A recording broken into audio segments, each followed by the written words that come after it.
হাঁহে কোমোৰাই খাব লাগিব আজি। নক'ব আৰু বুজিছেনে, যিটো সময়ত মই প্ৰেমত পৰি হৃদয় ভাঙিব লাগিছিল সেই সময়ত আহি আজি ঘৰ ভাঙি আছোঁহি। মানে কথাটো এনেকুৱা, আমাৰ ৰাজহুৱা শালপতি এজনৰ পাকঘৰ ভাগ হেনো মেৰামতি কৰিব লাগে, সেয়েহে আমাক আজি নিমন্ত্ৰণ কৰিলে। নিমন্ত্ৰণ কৰিলেই হয়, আমাৰ বাবে আকৌ যোগাৰ কৰিছে হাঁহৰ মাংস।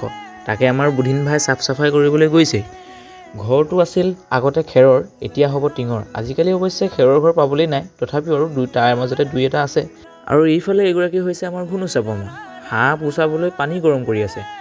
ইহঁতে আকৌ কৈ আছে যে হাঁহ মাংসহে বেষ্ট বোলে। সেইকাৰণে আমাৰ এই কুকুৰাকেইটা ইমানেই দুখ কৰিছে নহয়।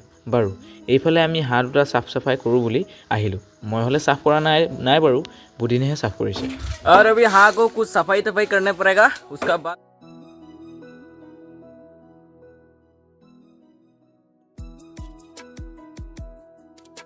হাঁহটো গুচাই মেলি হোৱাৰ পাছতে আমাৰ বুধিন ভাই কটা বচাত লাগিলে। আনফালে মায়ে নামঘৰৰ পৰা অনা মই প্ৰসাদ মুঠি গ্ৰহণ কৰিলোঁ।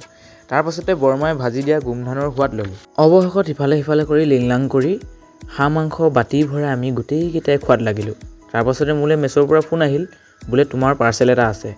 পাৰ্চেলটো আকৌ দিব আহিলে বন্ধু বিশ্বই। ময়ো পে'মেণ্টটো কৰি পাৰ্চেলটো লৈ ল'লোঁ।